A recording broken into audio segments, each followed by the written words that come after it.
If that music doesn't get you going on a Tuesday, I don't know what will. It's Tuesday. Woo-hoo! I know. It's Tuesday. It's a good Tuesday. It is a good Tuesday. It's been pretty fun. And why is it a good Tuesday, Collin? Well, for me, it's a good Tuesday because Celine Dion is back. She Yes. has announced a 10-series concert stay in Paris. It's overseas, but... Hey, who doesn't want a trip to Paris? Right. So am I one of the people who sat in an online queue for 3 hours? Yes. Waiting for the opportunity just to get into the presale. So basically you sat in line to get into a lottery to get into the presale, maybe. Okay. Yeah, it's a lot of waiting. So when are you going to find out if you officially are in the queue to get tickets? Sometime between April 6th and 9th, according to this. You'll get an email, maybe. Also, the crazy thing about this is I had to navigate a whole website in French. I do not speak French. How did you do that? S'il vous plaît? A lot of guessing. I'm like, this looks like something we would, I'm just like, maybe. You're like, that kind of looks like English. That's Latin for something. It was, it was an experience. But hey, I'm excited. Yeah, that's good stuff. That's a good way to kind of kick off your week. Oh, yeah, absolutely. Awesome. Well, let's get to our headlines today. Today, we have a lot of sports happening down in the Arena District, but the other big talker, Artemis 2, the window of opportunity to launch back to the moon is under 36 hours now. This is a really big deal for NASA, and we'll be doing a live interview with the crew coming up at 9:20, so it'll be a lot of fun. Yeah, and there's a look at the rocket right there now from Cape Canaveral. Whoa. Oh, hopefully the weather shapes up for them. I know, because they've been delayed a couple times. Right, if they miss this window, then it gets pushed off to the end of the month. Yeah, so that was a cool live shot. Thanks for pulling that up. Yeah. Awesome.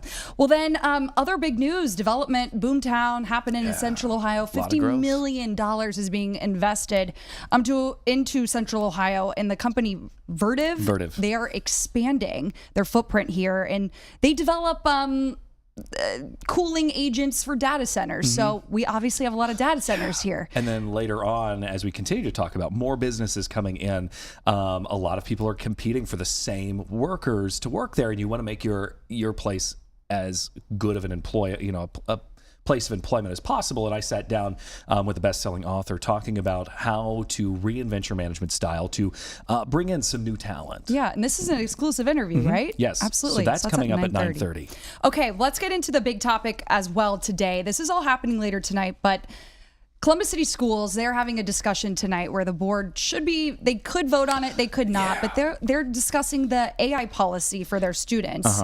And so this is important because, one, they want to protect student data. They need to have security with the system. And this isn't supposed to replace learning. Right. It's supposed to just enhance it. It's to figure out, I think it comes down to AI is here. It's here. We have to work with it. But how do we do it in a way that is, one, responsible, but two, also ethical? How do we use it and not interfere with the whole purpose of the learning process? Absolutely. And so the school districts in Ohio, they have until July 2026. So that's what? April's tomorrow. Yeah, April, May, June, July, so really 4 months. And so they really got to kind of lay out their game plan when it comes to all of this. And I know Ohio State, they've been really vocal about AI and integrating that into learning for their students. And they, too, have said it's not going anywhere. They need to know how to use it and utilize it. So they're starting to do that with elementary school kids. You know what I mean? Like from kindergarten up. So. And because I know it's been a nonstop fight in the education community of how do we prevent we know they're using it, we know kids are using it, but how do we prevent them from using it to cheat? Like what is the line between using it as a crutch to complete your work that you should be using, critical thinking skills. It's about developing critical thinking skills and using that in its place, but also using a tool that's there. I'm sure it was that way when you were in school, we were in school at the same time, but it was like, it was still encouraged that you go to the library and check out paper books instead of using internet sources. So, I think that's the next, it's the next natural step in how do we shape academia. Yeah, I remember I had one computer lab class and we played Oregon Trail. Yeah. So that's what we were doing, and learning how to type, which was important. Is that still a class? Is typing still a thing? I don't know, but I do know that younger kids don't need to learn cursive anymore. Yeah, I still write in cursive. I do too. Well, we're lefties. Yes. And it's just natural for us. Yeah, the cursive of the lefty, and you always have the smudge on your hand. Always. Have a smudge. All right, so let's go to Boomtown now. So this company, this is called Vertiv. Yes, they are expanding their footprint here in the Buckeye State. They're investing $50 million. It's a huge investment. Yeah, it's a good thing. Obviously, we have a lot of data centers, and they build material that helps cool the data centers, essentially. And according to datacentermap.com, there's more than 100 just in Central Ohio alone. And we've talked about that really a lot last week about, it is they're necessary. Not everybody's got their own opinions on them, but with everything being more and more online these days, we have to have them as server houses, basically, because just about everything we do nowadays is hosted online somewhere, and that has to go somewhere. And the big question too is how many jobs are these data centers really employing? But that's what makes this development with Vertiv interesting, because they say that this could create up to 730 new jobs by 2029. So that's a lot more than what a data center employs once it's up and running. Yeah. So maybe more of those types of businesses, like the ones that feed off of the data centers will start popping up here in Central Ohio. Right, and that's a lot of the similar thing that we've seen in that announcement out of Piketon last week, that it's bringing in these satellite resources around the data center of it's going to bring in this power plant, et cetera, and all that is expected to bring a couple thousand jobs, instead of once a data center is up and running only provides maybe a dozen or so. And which is it's crazy. Just the people who are there to just babysit servers. Yeah. And make sure that everything is working properly. So that's a really big development. Absolutely. We're going to go to a crazy video now. Yeah. But this is out of Michigan, guys. Take a look at this. Let me find it. Because it is. It's at the bottom. Sorry. It's at the very end. So, this woman was under arrest. She was arrested. And her upper body's hanging out of the car window, the cruiser window. And this is out of Muskegon Heights. And this is like 38 minutes away from Grand Rapids, if you're familiar with Michigan. So, while the officers are searching a white pickup truck. Look at this core strength. Come on. I'm honestly shocked at her ability to do this. And then she gets one leg out. I would have fallen on my face, probably. Same. And see, that's exactly. And then she just runs off. I don't know why the guy videotaped it, but he doesn't do anything. I know. I'm like, you maybe should have been like, hey guys, she went that way. Then he pans over to the police who are searching this white truck and doesn't say anything to them. Right. And then they wander back over to the cruiser, and this police officer's like, wait a second. Yeah, she's gone. Where'd she go? And she's still on the run today. She is. They still haven't gotten her. Don't know what she was there for. But she had a parole violation. Okay. Yeah. And she was doing something at that business that they were parked at. So that's how they rearrested her. But now she's facing a lot more charges if they find her. But at this hour, they don't know where she is. Crazy. Yeah. I mean, it is. It's some. I even said it this morning. I was like, I would have fell flat on my face, and that's fully what I expected her to do. Was just head first out of the window, but no, somehow managed to contort herself to get out. She saw her window of opportunity. And she seized nice it. Pun. I love that. I had to put that in there. But the funny part about that video too is her head is sticking out the window for 20 seconds, and she's smiling, looking around to see if it's clear. And then she just shimmies her whole way out. There will be, there's going to be consequences there. They'll probably find her. They'll find her, and then later. going to be in more trouble than you're already in. Yeah. So, yeah. All right. Coming up, Jay Fox from the Ohio News Network joining us to talk more about this Vertiv development, and also a follow-up to the last time we saw him when we talked about the developments with ODRC. Yes, and drugs entering our rehab facilities and what's prisons. being done about it. Mm-hmm. So we'll be right back.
Welcome back to The Big Picture here on 10 TV Plus on this Tuesday. Yeah, it's a good It's gonna be a Tuesday. great Tuesday. Taco Tuesday. Okay, is it Taco Tuesday in your It's house? Taco Tuesday in my house. Jay Fox here with the Ohio News Network. You're talking about the Absolutely. big important stories happening around Ohio, and you are going to start us off in Southeast Ohio. So you We're guys, talking about Vertiv. right? You guys were talking about Vertiv, and yes, it's true that they're going to invest $50 million in Westerville.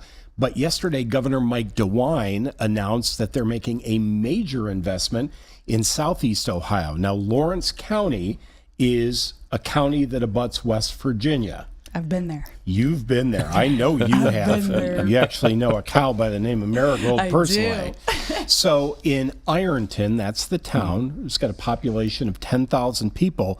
There is a place that used to be a division of Emerson, okay? They're expanding that plant to do exactly what you said earlier, which is thermal cooling systems for data centers and the like. Guess how many new full-time positions that's going to be in Ironton? Hundreds? Yes, 520. Okay, wow. And when all of this is said and done, the governor announced yesterday 7 new economic development projects statewide, 1,328 new jobs, $123.4 million in investments. I think that's interesting. He's Yeah. really trying to end his term on a positive note.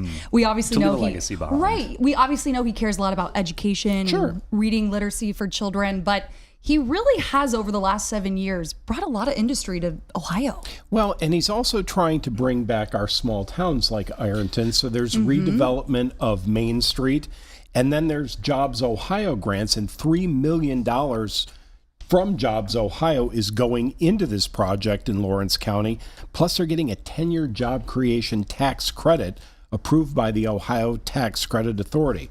So I kind of think he wants his legacy to be bringing back both small town and manufacturing for all of Ohio. And I mean, you grew up in Cleveland. I You know did. what the economic decline was like when industry moved out.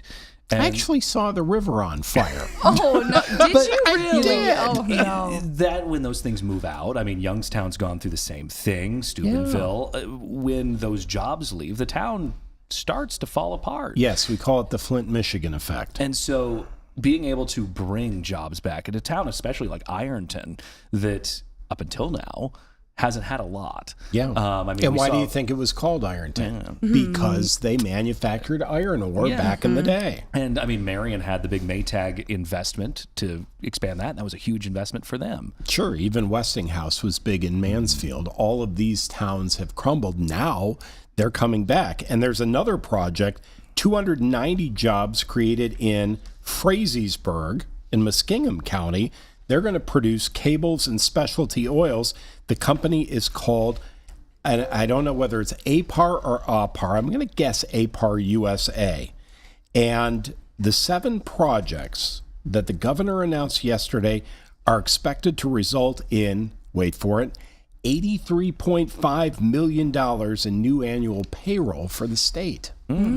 Lots of money coming into the Buckeye State. A Wow, lot of money, and people need to be trained for these jobs. They need to work these jobs. So hopefully people want them. And I mean, a lot of counties have started putting more resources into secondary education. I mean, you've got the job center down in Fairfield County, right outside of Lancaster, that is really training up the next generation of plumbers, electricians, carpenters. But look at that Ohio River Basin and everything that is happening. You've got Marietta, then you've got Ironton, then you've got Portsmouth, and you've got things happening all the way on the southern border of the state. And they're trying to bring back the Ohio River communities because at one point in time, you got to go back was 200 all- years. Right, they that were was the booming. industry. That was the industry. That's exactly Absolutely. right. All right, now this Switching is the gears. one. Yeah. So the last time we talked to you, we talked about drugs being practically airlifted into Ohio So prisons you know by what drones. I did once we got off the air What'd you is I do? sat down with Rochelle and we dug into this, and I'm like, Rochelle, how are drones getting into the prison? Here's the answer. 32-year-old Corey Sutphin of Grove City. It had to be Corey, right? He's one of 3 men who piloted drones that delivered drugs to Ohio prisons. He even went so far as to joke that he was DoorDash for drugs. So Whoa. he was able to fly these drones to open prison cell windows and operate a delivery service that delivered packages including drugs, cell phones, and other contraband. And the other way he did it was what we talked about yesterday, which was just dropping them in the yard. And this guy, obviously, he got caught. He's currently serving a 5-year term at Chillicothe, sentenced last April, released coming up in July of 28. He had 2 co-conspirators, a guy named Robert Faulkner and Charles Gibbs, and listen to what they delivered.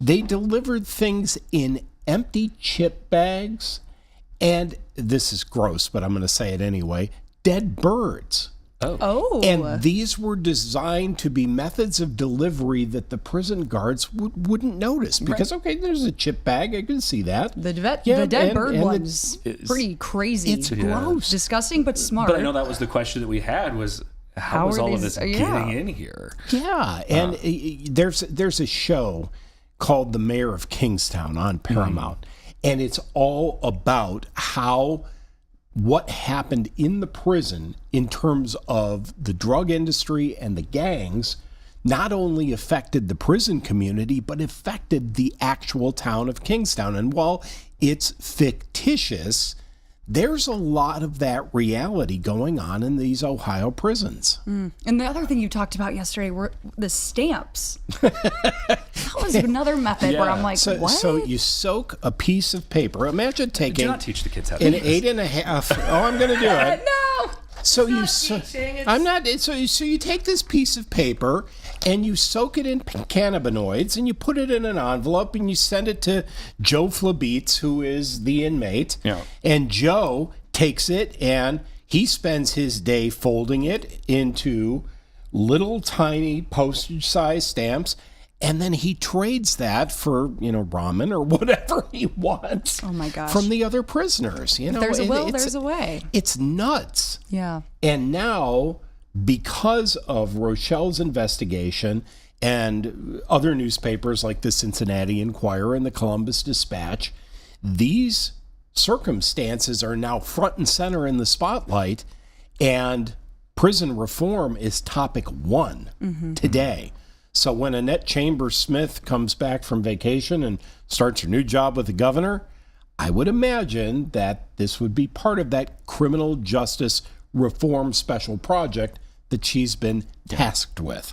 Right, because I know it's a problem that a lot of states have dealt with. Is how do we stamp out this drug problem in our prison that was systems? cute. Another Stamp pun. out. Another one. Another one. Yeah, that was All right. unintentional too. Absolutely. Well, coming up, we are talking all about Artemis 2. We have NASA joining us live. It's going to be a lot of fun. So we'll be right you back. didn't mention that the Guardians won. And the Guardians won, guys. They did. They beat the Go world champion Guards. Los Angeles Dodgers. That's why I'm wearing the shirt. I love it. Thank you, Jay. Thank you. Right back.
All right, welcome back to The Big Picture. Joining us live this morning, a representative from NASA, because we are under 36 hours until the launch of Artemis 2. Yeah. Whew, it's been, I mean, what, since the 1960s since we've been to the moon? It's been more than 50 years. Yeah, this is a big deal. Yeah. Really big mission. Can you hear us okay? Yes. Hi there, how are you? Good morning. Great. How are you? Good. So we're just hours away from this launch. How are the astronauts feeling? Oh, just so excited. So excited. The astronauts are in quarantine just to keep them safe and healthy. So, they're kind of separated from the rest of us right now, but they're doing their final preparations, a few, final training activities, and they're just feeling very ready and very excited. So this is a 10-day test flight, really. What are some of the main goals that they hope to accomplish in 10 days? So this is our first crewed flight of Orion and of this spacecraft. So really a lot of the focus of the 10 days are going to be on testing some of the systems that we've put on the spacecraft specifically for supporting the crew. So these are things like a life control system and life support that does things like control the temperature in the cabin, control humidity, remove CO2 from the cabin. They'll also be testing the displays and controls. So this is basically the cockpit where the crew can fly the spacecraft, as well as some of the crew habitation systems. So an exercise device, the toilet, a food system, hygiene capabilities, all of these systems that we've put on the spacecraft to support the astronauts. This is the first flight of all of those systems. So that's going to be a big focus of the next 10 days for sure. Absolutely. Well, let's talk about this amazing crew. What has the training been like for them?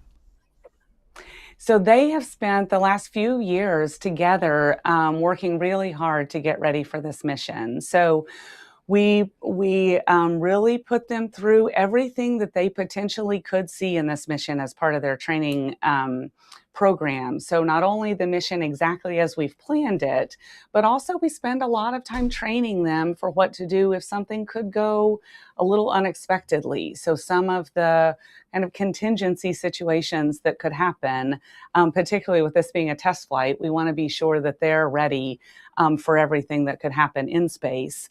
We've also spent a good amount of time training them for what's going to happen after they land. So this vehicle, this capsule, will land off the coast of San Diego in the water, and we'll actually be recovering the crew from the water and then taking them to a Navy ship. So all of the activities that will happen in the capsule once it's landed in the water have also been a big focus of our training for this astronaut crew. And for folks who aren't old enough to remember the Apollo missions, it kind of explains some of the significance of doing this again and what people could expect. Yeah, absolutely. So as we sit here today, we're sitting with generations of people, myself included, who were not alive during the Apollo missions. And so we're really getting to experience this firsthand in our lives for the first time with this mission. So the excitement of sending a crew to the far side of the moon, this astronaut crew will be going further than any humans have ever gone from Earth before. This mission goes further than any of the Apollo missions. So having people experience that, getting to see those views of the moon, and not only the moon, but the Earth from the perspective of the moon. And then knowing that this is just the first step, that this is the incredible beginning to a plan for us to return humans to the surface of the moon and do it on a regular basis and establish a permanent presence on the surface of the moon. Absolutely. And the crew of Apollo 8, they got that iconic image of the Earth rising in the distance as they orbited the moon. What kind of photos do you hope these astronauts take up in space now in Artemis 2? Yes. Well, there's nothing quite as beautiful as that Earthrise photo. And we really, our expectation is that this crew will get very similar photos to that. Like I was mentioning, they'll be going further than any humans have ever gone before. So they'll actually be a little bit further from the moon than that Earthrise photo was. But we do expect similar views in general, from the crew's perspective, we expect that the moon will be like roughly about the size of a basketball to them. But similar beautiful views of the moon with the Earth in the background. And I mean, with this set to happen tomorrow evening, where can people expect to be able to find it? For if their stations aren't carrying it, where could they go? So definitely many of the media sites that NASA offers on nasa.gov, they can follow it there. Any of NASA's social media will be covering all of it. Definitely lots of places to follow along through the NASA social media outlets. Awesome. Well, thank you so much for joining us today, and good luck tomorrow. Thank you so much. Go Artemis 2. All righty. Wow, that is just so amazing. I'm so excited to watch this. Yeah, and then coming up here at about 9:45, we're diving even deeper into that. Meredith put together a special about this, and we'll have that for you coming up at 9:45. But next, we are talking about the growth of Central Ohio business and how to be a better business leader. I love this. I'm looking forward to it. Yeah, that's We'll at be right 9:30. back.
Welcome back to The Big Picture on 10 TV Plus. This half hour, we are talking about the rapid growth of Central Ohio. Yeah, we're not just talking about housing. No, but we are talking about the growth in businesses. There's a lot of new businesses popping into Central Ohio, and of course, they're all competing for workers. Absolutely. And people need to know how to manage these people. Yeah, and how you manage your employees makes all the difference of whether your employees stay there or if you can hire new employees. So tomorrow, there is something going on in Bell Fountain. It's a combination of the Logan County Chamber of Commerce along with the Better Business Bureau of Central Ohio.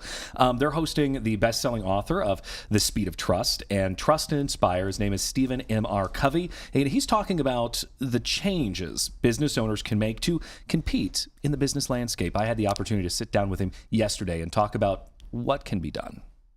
Mr. Covey, you're coming to Bell Fountain on Thursday and really talking about building trust in the work environment with management. And you talk a lot about command and control. And in layman's terms, what does that mean? Yeah, so think of it this way. Command and control is kind of the old school way of leading, the top down, very hierarchical, very authoritative, just dictating of here's what you do, kind of what we grew up with. The idea of the military type approach is just this hierarchy, just command and control. I'll bark out the orders. People will do what I say. And so I might just say it's the old school way of leading. And I'm just saying that that's not very relevant anymore. not in a new world that we're operating in with these younger generations that don't want to be led that way. And frankly, the older generations didn't like it either. And also, there's so much change going on, so much disruption. We got to move fast. We have to collaborate.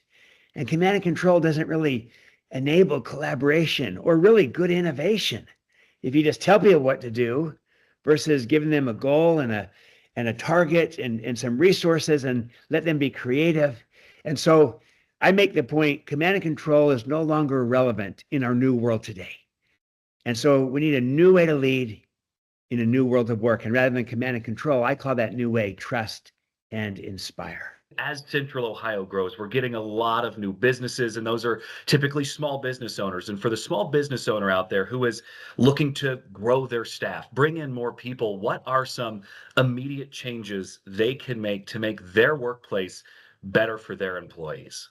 Probably the biggest thing is if they could build a high trust team, high trust culture, then they will be a talent magnet to attract great people, because people don't want to be managed per se. People want to be led. They want to be trusted. They want to be inspired. And when they are, you'll attract them and they'll stay. And if they don't feel trusted, they'll go find a place where they do feel trusted, and you'll lose the talent. So, attracting talent, retaining talent is one of the best things you need to do as an entrepreneur, because you want to make sure you bring in the best people and keep them. And they'll love to be part of a high trust team, high trust culture. But also, when you build that trust, you'll find yourself being far more collaborative. You can work together well, and far more innovative, more creative. And then that way you stay relevant and you get ahead of the curve, and then you're starting to really grow as a business. And then and if you have the trust inside the company, it's easier to build trust with customers, because it's easy to ask people who you trust to go build trust with customers. And then the customers stay with you, they buy more frequently, and they refer business to you. And you get what I call the speed of trust, where things happen faster, less costs. And so probably the biggest thing you can do as a leader, as an entrepreneur, is to build trust in your relationships, on your teams, in your culture, and have that be something that multiplies everything else that you're trying to do. And the way that you build trust is by being first trustworthy, but also being trusting of your own people, of your own team. And for those managers out there who are trying to make that shift from being in control to having, faith and trust in the people who are working alongside of them, what is the first step to doing that? How do you make that change? You make the change by first looking in the mirror. In other words, you say, hey, do I trust myself? Do I give to my team a leader they can trust? So I start with myself always, and try to model the behavior that we would like to see. So I focus on my own character. I focus on my own competence, and that makes me more credible. And I model this. That's the foundation. So the first step is that I become more trustworthy. The second step is I become more trusting. I extend that trust to people. I give it. You got to give it to get it. Because if you don't trust people, they tend to not trust you back. But when you do trust people, they tend to trust you back. So I go first by modeling. I go first by trusting. And then the third thing is I also focus on trying to inspire. And sometimes people say, hey, Stephen, I'm not charismatic. I can't inspire anyone. Charisma and inspiration are different things. Everyone can inspire. You inspire when you connect with people through a sense of caring and a sense of belonging. I'm part of this team. I'm part of this company. And we have a real sense of identity and believe in ourselves and what we're about. That sense of belonging. I feel like my leader cares about me. So I show that I care about my people. But then I also try to connect people to purpose and to meaning and to contribution, so that we're about something. We're trying to do something important, something that matters, something that makes a difference for the community, for customers, for people. And people respond to a sense of purpose and meaning. They want to matter in your work. And we can do this as leaders. We can connect with people through caring, and then connect people to purpose and to meaning and to contribution. And all those things will help inspire. So we model, we trust, meaning we extend trust, and we inspire. Those are 3 steps that each leader can do. And what I'll talk about on Thursday at this event is I'll give kind of people some tools, some cards that they can use as tools to help them better model, trust, and inspire their people. Is that what you really hope that the folks in Bellefontaine take away from this seminar? I do. And I hope that they'll see that this is a better way to lead because they'll get better results and they'll grow and develop their people both at the same time. That it's not either or, it's and. We got to grow. We got to get results. We got to be profitable. We got to have cash flow, so that our business moves forward. But we also want to grow and develop our people so that they stay with us, they feel trusted by us, and they also have more capabilities to grow the business going forward. And so I want people to walk away and say, wow, there is a better way to lead than the old model, the old school, just bark out the orders. And so that's a better way. And I kind of know what steps to take next for how I can, kind of evolve, transition myself to become a trust and inspire leader and not just the old command and control guy that barks out the orders. And I want to give people tools of how to do that. Kind of what you just asked. What are the steps I can take to make this leap, to make this move? And I want to give people those steps and let them come up with their own plan of how to do it. Mr. Covey, thank you so much for joining us on The Big Picture. Of course, this event coming up on Thursday in Bellefontaine.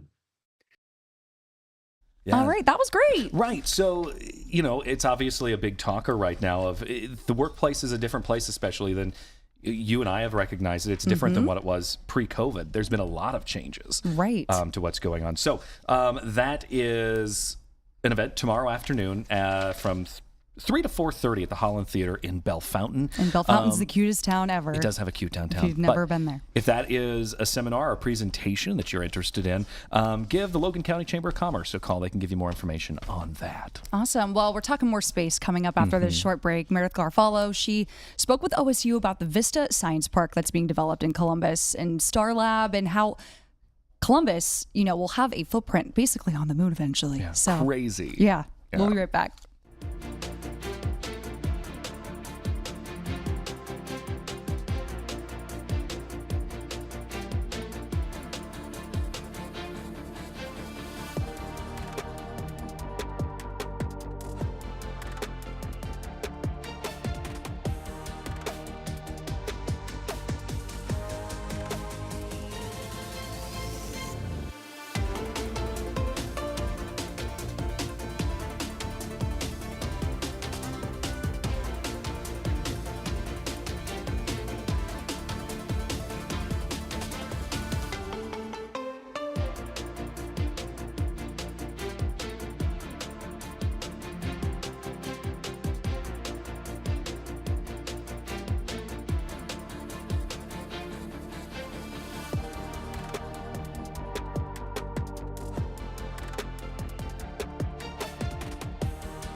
All right. Welcome back to The Big Picture. Yeah, we are talking more space. We are. I mean, space is the topic of the day It because really of is. Artemis 2 launching tomorrow. We've been waiting for the perfect weather to have that window of opportunity. Because it's been pushed back a few times. Right, And we've 'cause- only got 3 or 4 days they can launch it this time. So anyway, Meredith Garofalo, she's not here with us today, but she spoke with OSU a couple weeks ago. And she first broke the story about the Vista Science Park coming to Columbus and their partnership with Ohio State University.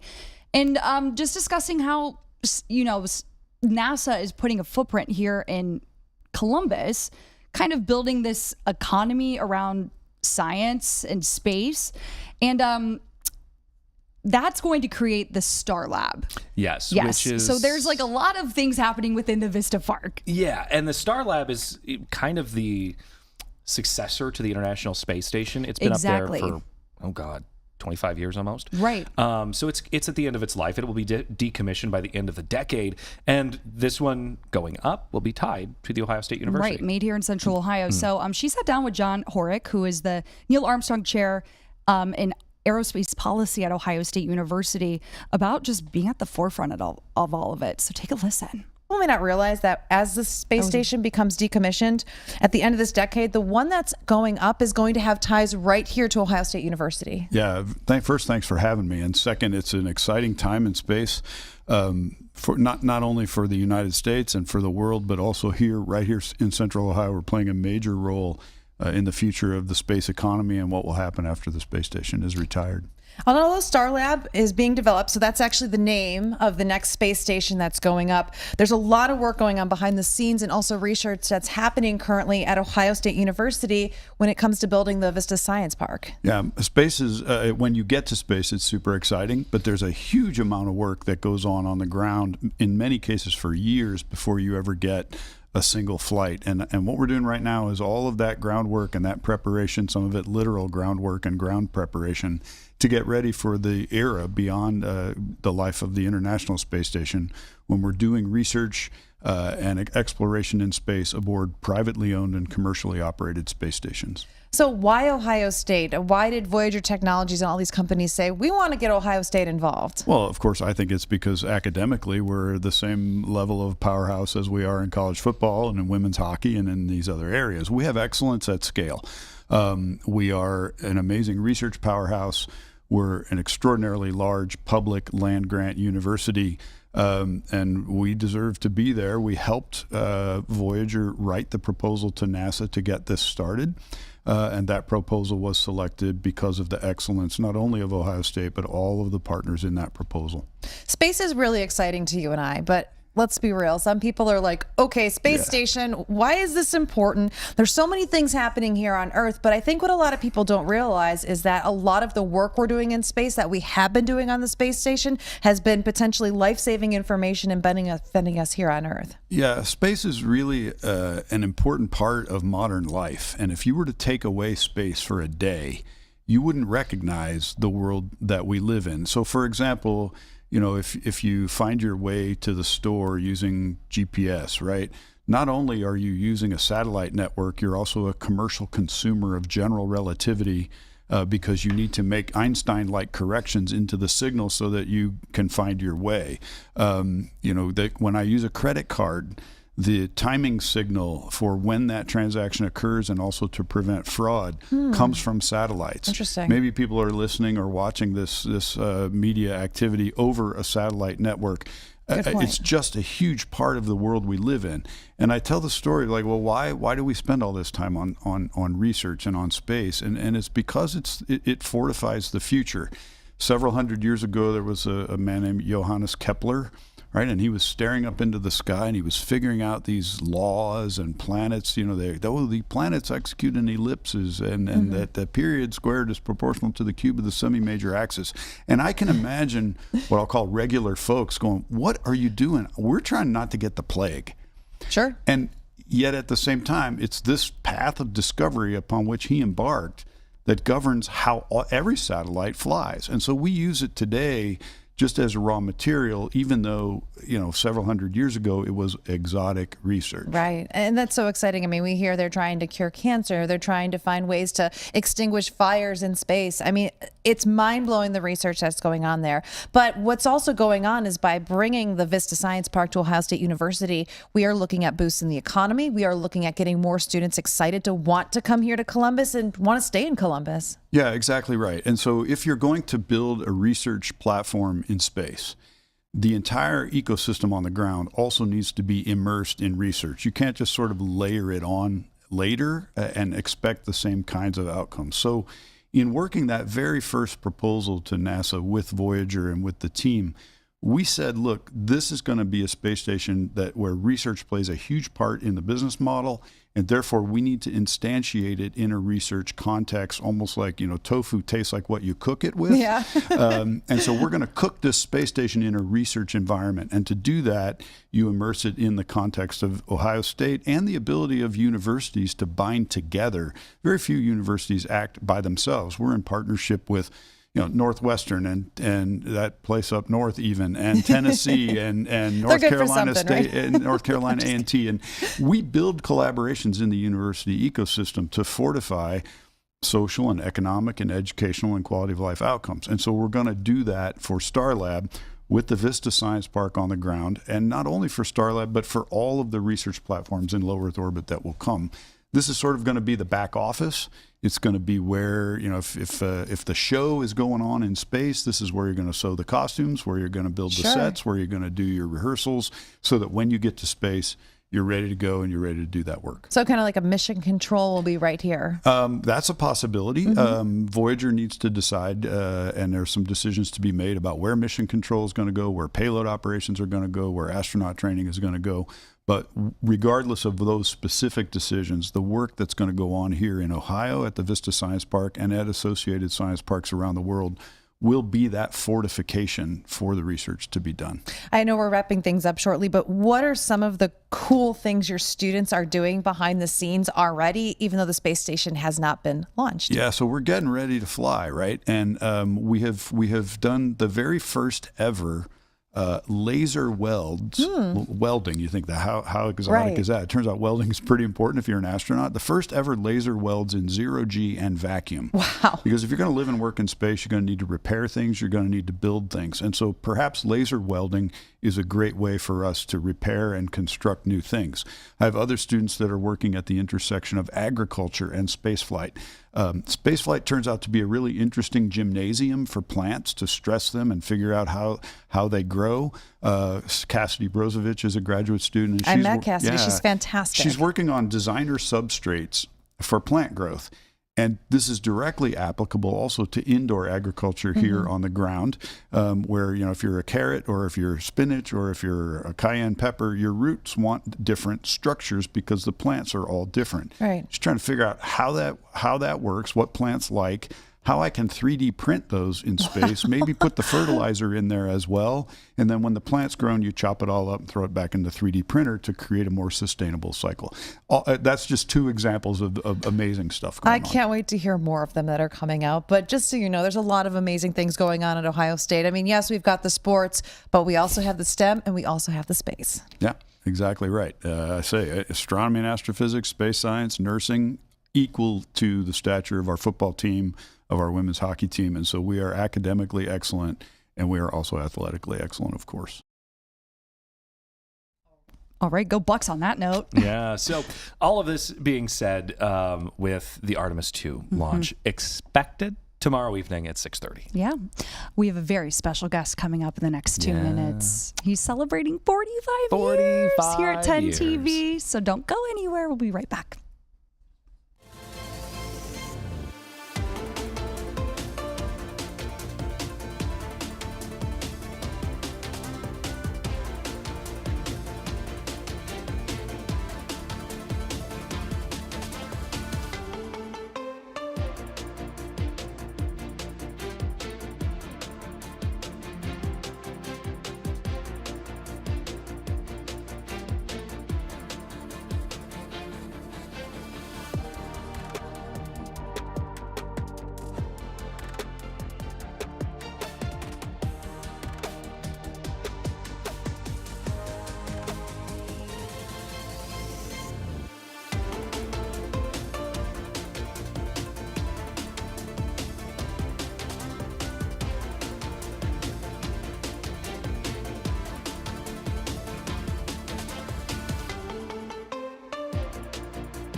Welcome back to The Big Picture. We have Dom Taberry with us. Hello. Hi, how are you? How are you? Good. So you've just celebrated a very special work huge anniversary. milestone. What's the old saying? Time flies when you're having fun, and you two are kids. And it doesn't seem like it was that long ago that I was a kid, and in my mind, I'm still a kid.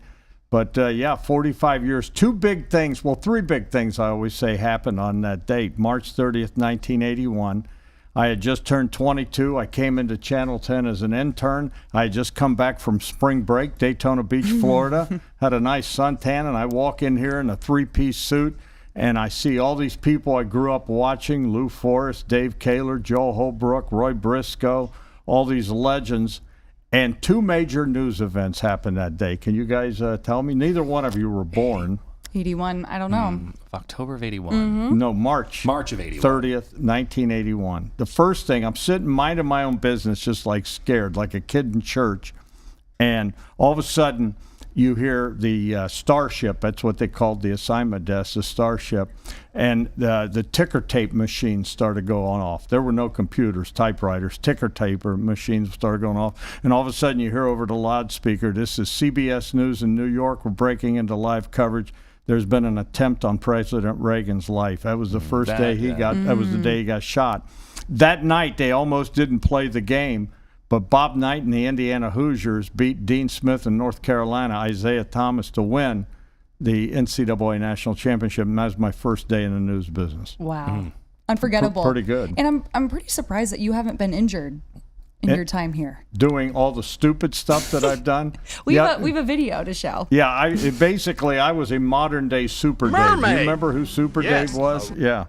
Yeah, here's some. Oh, I met a mermaid. I tell you what, isn't she beautiful? Oh, look at that hair too. There was some fire. Out of the blue, a I don't know. gigantic What did you call airplane that came by hairstyle? and ripped Mop? my rod right out of my hand. Yeah, that was at the. Oh, look at that, Mr. Karate.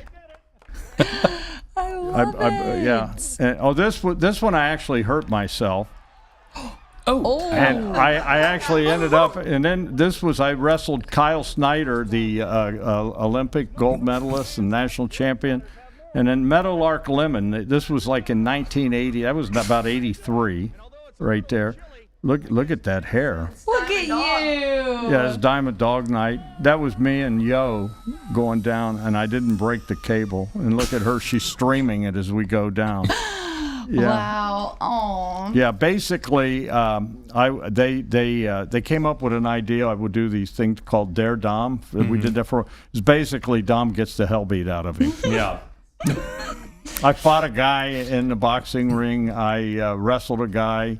I fought a guy in Brazilian Jiu-Jitsu. I didn't understand that sport. I wrestled, but in that sport, two things happen. They either they make you give up, or knock you out or whatever, or they make you commit by submission, quit. And this guy was working on my arm, and I was supposed to tap out. I didn't know what I was doing, and then he he popped my Tommy John. That's all. Oh my gosh. We had a reporter like that at my first station that we threw him on a bull one time. Yeah, and, I got on a bull. Off, he got stomped on. He popped up and signed off, and he's fine. Yeah, I got on a bull, but they didn't let it out of the cage. I said, no, we're not doing this. I got on, and this thing tensed up. You don't even want to know. That's scary. No. And I loved the video of you at Dom a Dog Night. Yes, but that's tonight as well. Every Tuesday, home series, the Clippers, once again, the greatest thing there is, Dime Dog Night. All hot dogs are 10 cents. And a guy like Adam King can go there with $5 and act like a big spender and come back with 50 hot dogs. That's how we end up with those metal trays of hot dogs every year. Yes. And look, hey, I'm feeding the whole newsroom. Oh, thanks, Adam. Great. Nice hair. My hair was better than his back in the day, wasn't it? It's impressive. Although yours is nice, too. You got a little bit of a boofity-doo. Dom, could you eat 9 hot dogs and drink 9 beers in 9 innings? Well, you had me at beer. Well, congratulations on 45 years. Thank you. And how many years do you two kids have in? 14. 14? Are you counting I started high in school? 2012. 14? I started in radio in 2012. I guess I started in high school too at Worthington Kilbourne on the news team there. And Go so, Wolves. That's all the time we've got here on The Big Picture. We'll see you tomorrow morning at 9. Goodbye. We're out of time, in other words. I don't know when I set a timer. It goes off at 10 now.